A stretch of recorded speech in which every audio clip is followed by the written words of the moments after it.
and global leaders.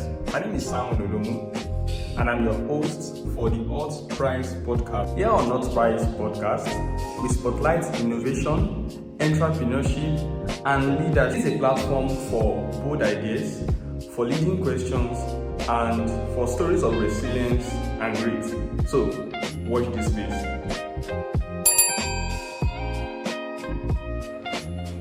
Today we are joined by Precious Eniayekan.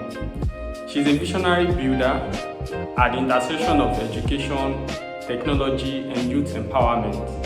Her journey across the African innovation ecosystem has been shaped by a deep commitment to unlocking opportunities for young people, especially those from underserved communities, through initiatives like the Stella Initiative and Boycode Africa. She's not just teaching skills, but reimagining systems, how young Africans learn, build, and lead in a rapidly changing world. So in this conversation, we will explore the experiences that shaped our leadership, the philosophy behind our work, and our bold vision for long-term sustainable impact across the continent.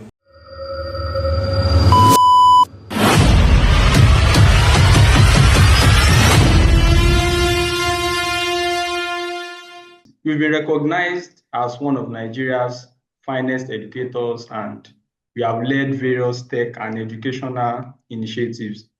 Particularly, I know about the Stella Initiative and Boycode Africa. So can you just take us back to the beginning, how it all started? What was the inspiration behind the whole journey? So thank you very much, Samuel, and it's so nice to be here. Like I always tell people, I can't. So when people ask me, "Oh, what inspired you?" Blah blah blah. I don't have a story, right? And I don't want to sit here and give aspire to perspire and say, "Oh, it's because I was this thing passionate." Yada yada yada. But again, I think one of the things that made me stay. So I'll give you a backstory of how I started. I served in Abuja, NYSC in 2014. After uni in 2013, I'm the firstborn of four girls.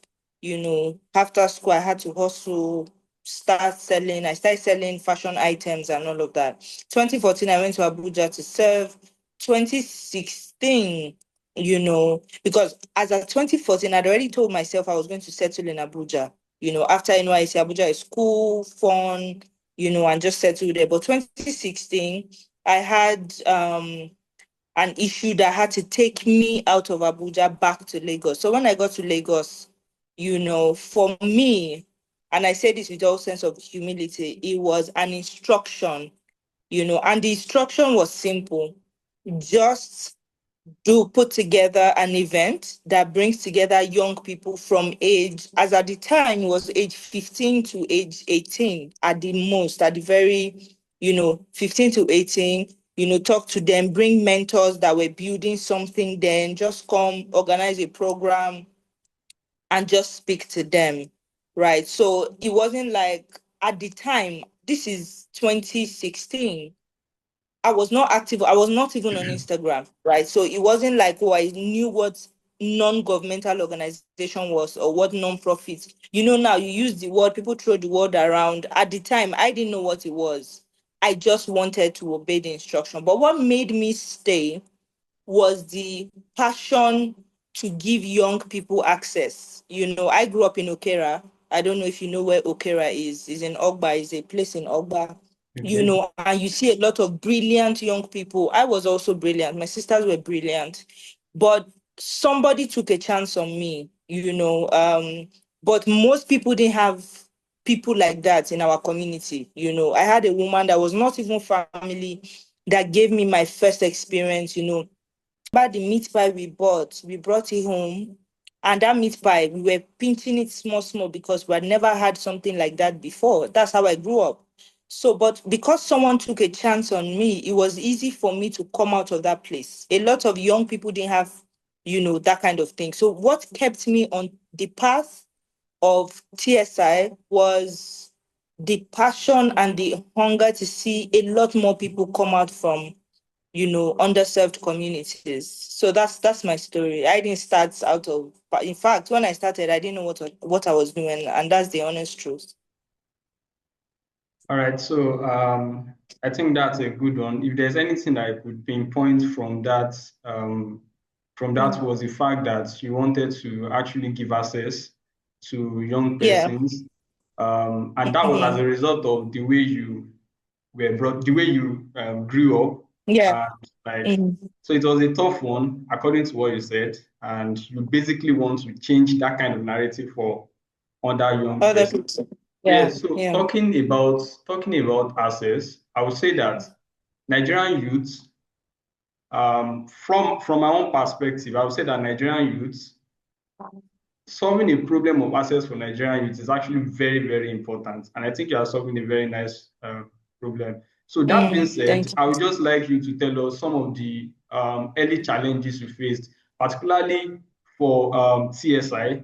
When you you. started TSI, some of the early challenges you faced. I mean, Hult Prize is for young persons that are building Yeah. innovations from their university. And Mm. so they will actually encounter a number of challenges on their way to Challenges. Yeah. scaling their innovations. So, what are the early challenges you faced, and how were you able to overcome those challenges? So for me, I think the obvious one that everybody faces in the early stage is funding. Um, and because this is funding, right? And because it's a non-profit, it was hard at the time. Like I said, it's not like now. Now it's easy. You can just see a child on the road without shoes and video the person, and Don Jazzy will give you money, or somebody will just give you money. Twitter will raise money for you, or X will raise money for you.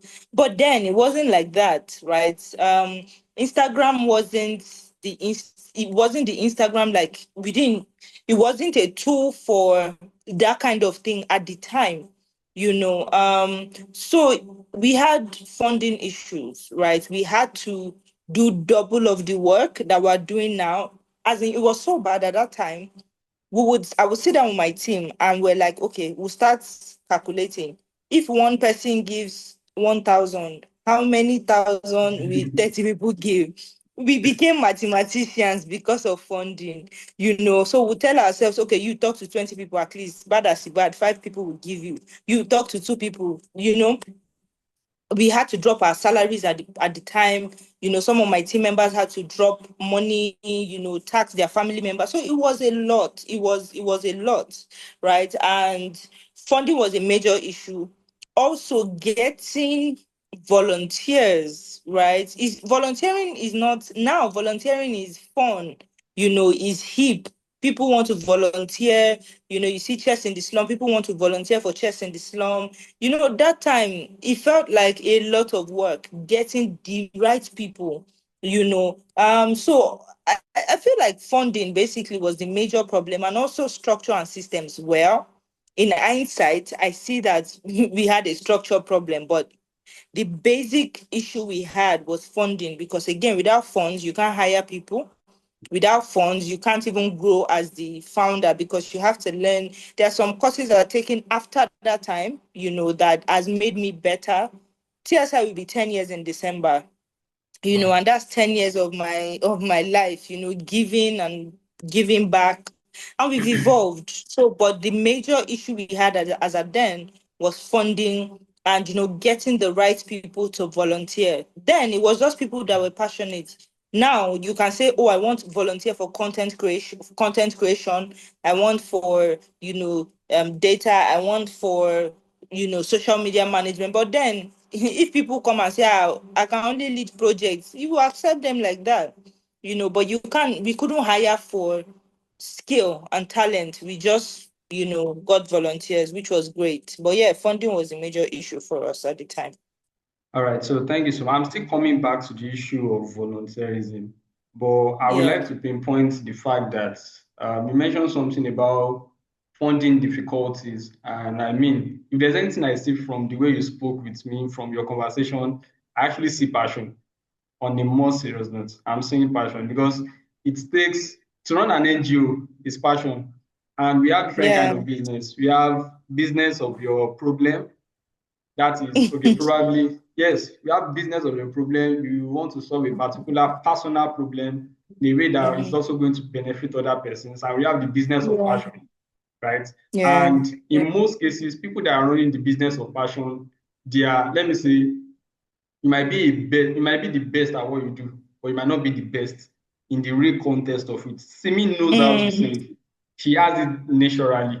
But some people does not know how to sing, but consistency and grit actually defines them.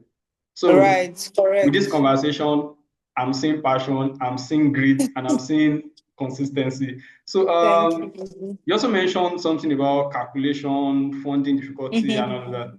So there's something I usually tell my friends, and personally for me, I was Hult Prize Campus Director before I joined the um, National Organizing Committee. And in 2024, when I wanted to host the on-campus program at Lagos State University, when I was still a student, we couldn't raise any fund for the program. And I had to go out of my way to... Tell me about it. So I leverage personal funds, I leverage loan apps, which I know is not actually, yes. Wow. Which I know is not actually a sustainable means of doing things like that. You're more passionate than me, to be honest. I didn't do that. I will never do that. So I just had to get it out of my way and make sure that I promised to do this thing and I must deliver it. So anyway it comes, we're able to do it. So talking about volunteers, how do you think what do you think was really the problem? Was it really the shortage of skilled manpower, or it was on the fact that young persons do not actually want to volunteer because it was an NGO? So for my own case, it wasn't that they didn't want to volunteer. As I said, so for me, my first set of volunteers were family and friends, right? Okay. And I tell people, if you cannot convince your family and friends, then maybe you shouldn't start in the first place.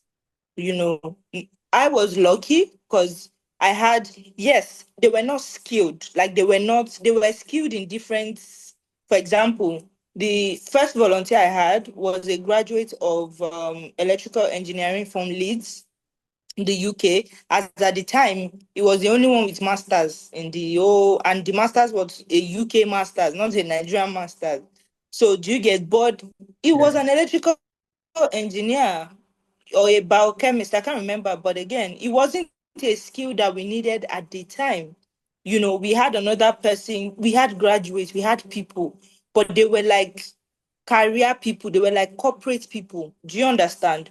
So, for example, we needed a videographer, we needed a photographer, we needed a finance person. Not it wasn't a lack of volunteering. And the thing is, I think at the time it was. But because these people were my family and friends, it was easier for them to volunteer. It was, as time went on, second year, third year, fourth year, we started to get random people. And that's what brings me, and that's what brings me to this point. People want to associate with success, right? Or what they want to associate with something that looks like success. So when people are starting businesses, non-profit, I tell them, I'm like, don't be angry when people join you. It's just what it is. Them reputation. There's that prestige that comes with it. At the end of the day, people are selfish. Every single person is selfish. I'm on this call because I'm selfish. You are interviewing me because you're selfish.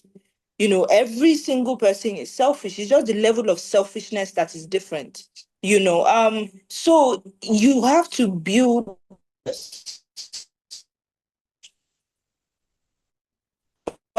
Again, for me, it wasn't volunteer.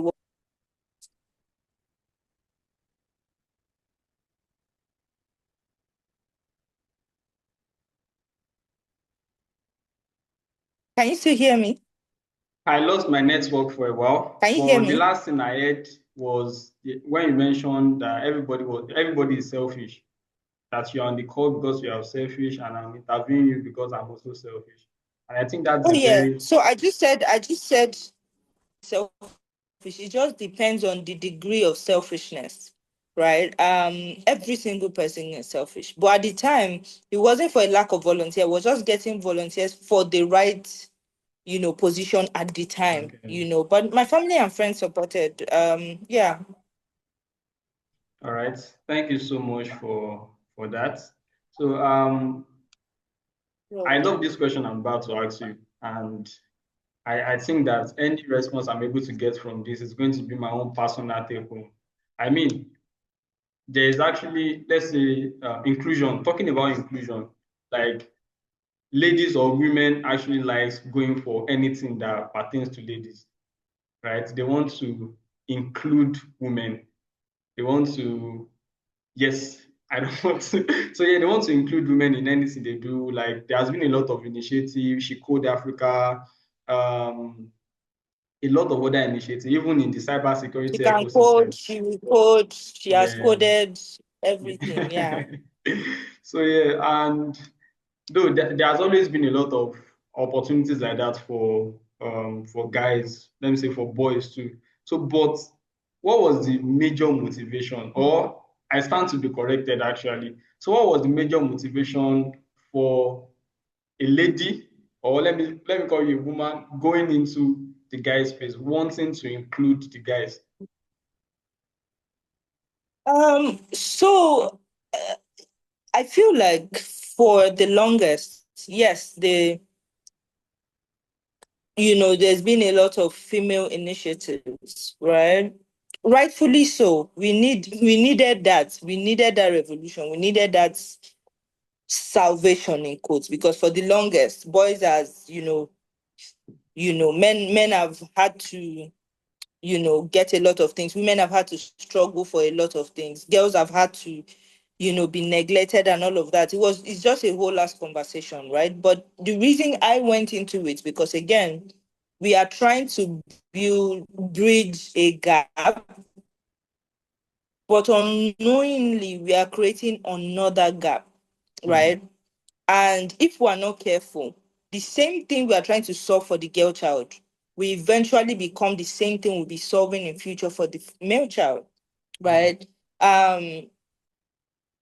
At least I finished secondary school in 2008, right? And I see how from that time it's been female, female, female, female, female topping the class. At least you count first three before you count one boy. You count first three before That's you true. count one boy. Church programs, female, they are always there. You first count 100 women before you count like two men, And one of those days, I was in Shoki doing like a program for women, learning how to bake, do makeup, and wigging. And there's this boy, his twin sister was learning how to wig. And there's this boy, we always send him to go and buy Coke and Fanta and water and everything. He will be rolling tire on the streets. So we just call him out, Toby, come and help us buy Coke, buy water, buy meat pie, buy this.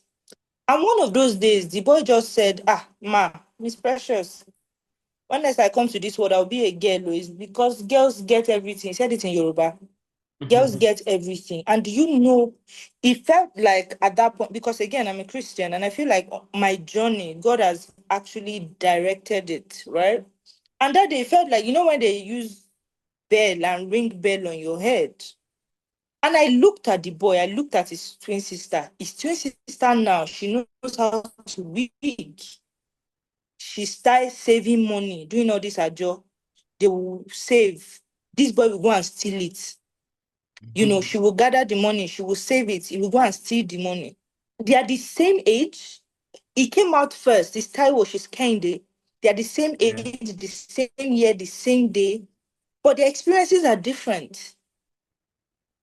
Kende might even marry before him, because at 30, he will still be trying to figure out his life. Yeah. Meanwhile, at 30, Kende would have gone far. She would have learned how to fail in business and pick herself up. She would have learned how to manage her finances. She would have learned how to communicate with people. Taiwo would not learn it. He will probably start catching up at 30 or 29. And I paused and I'm like, no, something is not balancing here. I'm thinking about it. I'm 33 now. I cannot marry my age mates. Mm. If I want to marry, the least I can marry, I'm just saying here, I'm just trying to make you see the problem. The least I can marry is like maybe, let's say 35. And that 35, he must have maybe started early. Yeah. So the people that I'll be attracting now will be 40, people in their 40s. So the gap is wide. And I'm like, no, something has to be done. That's why I started Boycode. We have to bridge that gap. All we are asking is a balance. Don't choose the girl child over the male child.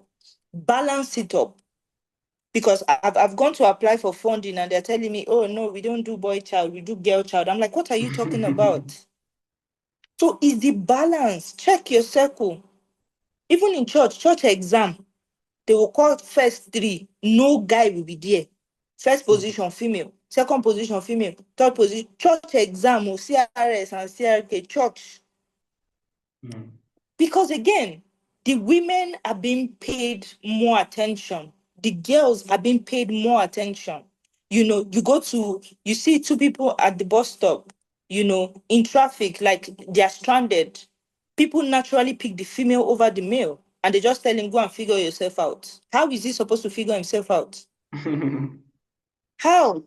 So it's a lot of things, and I'm like, no, something has to be done, And I'm glad we have some other boy child initiative coming up. Like now, my boys, there's one of my boy, Justice, is 13. Justice is learning graphic design. Imagine Justice at 23, 10 years from now. Mm. Just imagine Justice at 23. Eri joined Boycode at 16. Now he's studying in Rwanda. He got a full scholarship. He's studying software engineering in Rwanda.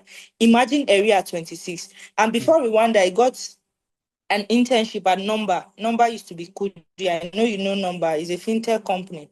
Number, he did that one. It's in his CV from a public school student. Now he's studying his uni in Rwanda.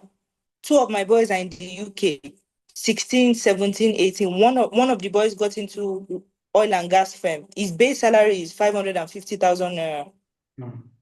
But imagine him in 10 years, imagine him in 5 years. Base salary for software engineering, 550. What an adult is not collecting. That's what he's collecting. So Boycott Africa is a response to a gap that is visible, that we are seeing, but nobody wants to talk about it. Nobody's seeing messages. Oh, what are you trying to say, boy child? I'm like, no, I'm fighting for balance. I'm not choosing anyone over. I've done girl child for 8 years. No, for 7 years. I've done girl child. If you see my past work, TSI, girl child, Oworo, Butemeta, we are there. Kogi, we've done it. So this is boycode that is raining now. So let everybody rest and take it as it is. Because we are seeing difference. Exactly. We have a fatherhood problem in Africa. Not even Africa, globally. Even in the UK. This guy that does Diary of a CEO, he posted it the other day. Most people's fathers in the UK are in prison. Nobody to father them. The kids are just there. Some of my boys, they will tell you they hate their fathers. They hate them. So if there is no father figure in the lives of these boys, who is supposed to train them? The government? So it's a whole last conversation, and I'm just glad I took the initiative when Boycode will be 5 years this year. TSI will be 10 years this year. And in 5 years, I can tell you that it works. Mentorship works, paying attention to these boys' work. I've seen results. I can't even start. I've seen the results. It works. It works. So yeah, thank you so much for that. I mean, that was very detailed, but I'm going to disagree with you on a particular point, and that is you mentioning the Okay. fact that the problem is visible, right? While I'm going Mm-hmm. to agree that it is visible, I'm also going to disagree on the fact that it is visible to you, but a number of persons are not Okay. actually seeing it. It is not visible to a number of persons. I don't know. I stand to be corrected, but Okay. I feel that most people are not with the kind of exposition you gave me No. now. Yeah. So it's visible to everybody, but people Okay. choose not to see it. Hmm. It's different. I just give you real life examples. Real life examples. If they call For example, if they call vigil in church today, in your church, I don't know if you're a Christian or Muslim, you're I'm a someone, of course, Christian. you're a Christian. Yeah. The percentage of women will be more than the percentage of men. The percentage of girls will be more than the percentage of boys. Mm. At the bus stop, you see traffic for yourself. If a man is supposed to stop and pick one of the genders, he's going to pick the girl. Yes. Yeah. But he knows he's not dumb. Nobody is dumb. People know what they are doing. I'm telling you, because I just gave you an example of a top brand that I went to for sponsorship, and they told me point blank they can't support a male child initiative. So people know that, because again, you are choosing one and leaving one out. It's visible. You can see it. Now there's a conversation that goes around and saying, every International Boy Child Day, you will see it. People post about it. Give boys a chance, give boys a chance. But the men, I used to tell my boys, I used to jokingly tell them that now man they do man. So we joke about it and we laugh about it, because again, I have friends that want to hire staff. When they want to hire top management, they will tell me they are looking for a lady. But when Mm. they want to hire graphic designer, hire software, hire UI UX, they will tell me, Alpha, you get one boy there, if you hear me do am. But when you want COO, when you want CEO, somebody to represent your company, you go for a female. Mm. So it's visible. People, the fact that the conversation is not being had doesn't mean that I put the first boycott post I posted on my LinkedIn got close to 400,000 impressions. I had Mm. close to 10K likes on that post, maybe 6K likes on that post, and almost 500 shares. So yes, they know. But it's not Yeah. just being talked about. It's like, when for you to turn away from something, you are turning away from something. So it's there, it's Mm. visible. You just choose not to see it. That's how I see it. All right. Thank you so much for the exposition. So I now understand Yeah, it's a fundamental question. It's a fundamental problem. Yeah. So you it mentioned is. starting early. So we just have just two questions to end the session. So you mentioned Okay. starting early, and personally, I could Mhm. attest to the fact that starting early it gives advantages to Yeah. anybody, right? And personally, for me, I'm a journalist and I write for newspapers. And I started Mm-hmm. writing for newspapers when I was in, I think, GS3.